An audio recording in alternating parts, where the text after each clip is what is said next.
Hi മക്കളെ, നമസ്കാരം. 9ാം ക്ലാസ്സിൻ്റെ അടിസ്ഥാന പാഠാവലി പരീക്ഷയ്ക്ക് വരാൻ സാധ്യതയുള്ള ആ ചോദ്യങ്ങൾ, ഏറ്റവും കൂടുതൽ സാധ്യതയുള്ള 3 പാഠഭാഗത്തിൽ നിന്ന് വരാൻ സാധ്യതയുള്ള ആ ചോദ്യങ്ങളുടെ വീഡിയോയുമായിട്ടാണ് ഞാൻ വന്നിരിക്കുന്നത്. മക്കളെ, ഈ ചോദ്യങ്ങൾ കൃത്യമായിട്ട് സെറ്റാക്കുക, ഉത്തരം മനസ്സിലാക്കി വെച്ചോളുക. സാധ്യതാ ചോദ്യങ്ങൾ നമ്പർ 1.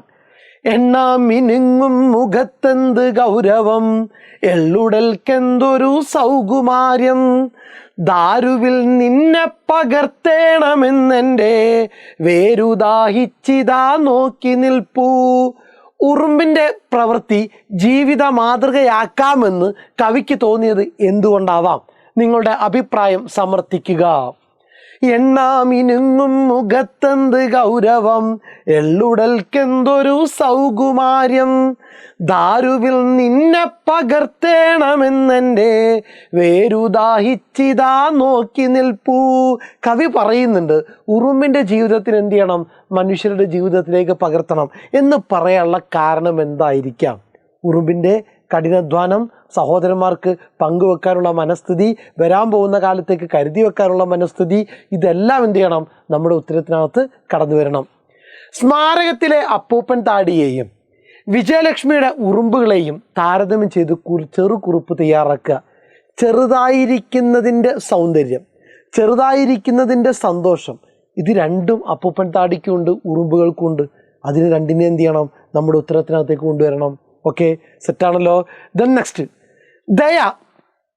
ഒരു യുദ്ധത്തിലെ തോൽവി അങ്ങ് മറക്കും, പക്ഷെ കളിയിലെ തോൽവി കയ്പായി മനസ്സിൽ നിൽക്കുമെന്ന് എനിക്ക് ബോധ്യമായതുകൊണ്ട് രാജാവുമായുള്ള ഈ സംഭാഷണത്തിൽ നിന്നും ദയ എന്ന കഥാപാത്രത്തെക്കുറിച്ചുള്ള എന്തെല്ലാം കാര്യങ്ങളാണ് മനസ്സിലാക്കാനാവുന്നത്?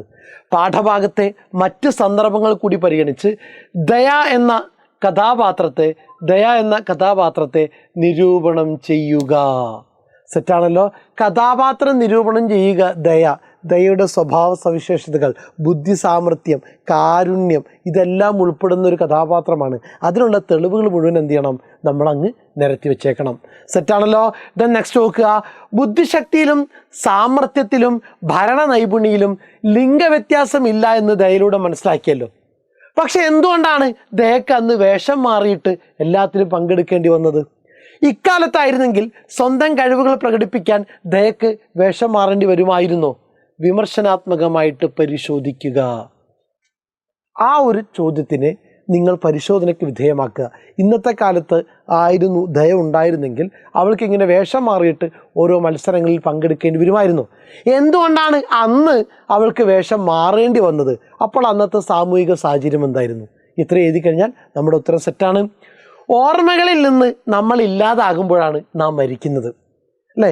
മറ്റുള്ളവരുടെ ഓർമ്മകളിലൊക്കെ, മറ്റുള്ളവരുടെ ചിന്തകളിലൊക്കെ നമ്മൾ ഉള്ളത് കൊണ്ടാണ് നമ്മൾ ജീവിച്ചു നിൽക്കുന്നത് തന്നെ. അവരുടെ ഓർമ്മകളിൽ നിന്ന് നമ്മൾ ഇല്ലാതാവാന്ന് പറയുമ്പോൾ നമ്മൾ ആദ്യം ജീവനുണ്ടായിട്ടും മരിച്ചതിന് തുല്യമായി മാറും. ഓർമ്മകളിൽ നിന്ന് നമ്മൾ ഇല്ലാതാകുമ്പോഴാണ് നാം മരിക്കുന്നത്. തഥാഗത എന്ന പാഠഭാഗമാണ്. കഥയുടെ പശ്ചാത്തലത്തിൽ ഈ വാക്യത്തിൻ്റെ പ്രാധാന്യം വിശദമാക്കുക. ദെൻ നെക്സ്റ്റ് ക്വസ്റ്റ്യൻ നോക്കുക. തഥാഗത എന്ന ശീർഷകം കഥയ്ക്ക് എത്രമാത്രം യോജിക്കുന്നുണ്ട്? കഥ വിശകലനം ചെയ്ത് നിങ്ങളുടെ അഭിപ്രായം സമർത്ഥിക്കുക. സെറ്റാണല്ലോ മക്കളെ, ഓർത്ത് വെച്ചേക്കുക. തഥാഗത എന്ന ശീർഷകം കഥയ്ക്ക് എത്രമാത്രം യോജിക്കുന്നുണ്ട്? കഥ വിശകലനം ചെയ്ത് നിങ്ങളുടെ അഭിപ്രായം സമർത്ഥിക്കുക. ഇത്രയും ചോദ്യങ്ങളുടെ ഉത്തരം സെറ്റാക്കുക. ഇത്രയും ചോദ്യങ്ങളുടെ ഉത്തരങ്ങളുമായിട്ട് ഇന്ന് രാത്രി 7 മണിക്ക് ഞാൻ എന്ത് ചെയ്യുന്നുണ്ട്? ലൈവ് ക്ലാസ്സിൽ വരുന്നുണ്ട്. മക്കൾ എന്ത് ചെയ്യുക? കൃത്യസമയത്ത് എത്തിച്ചേരുക.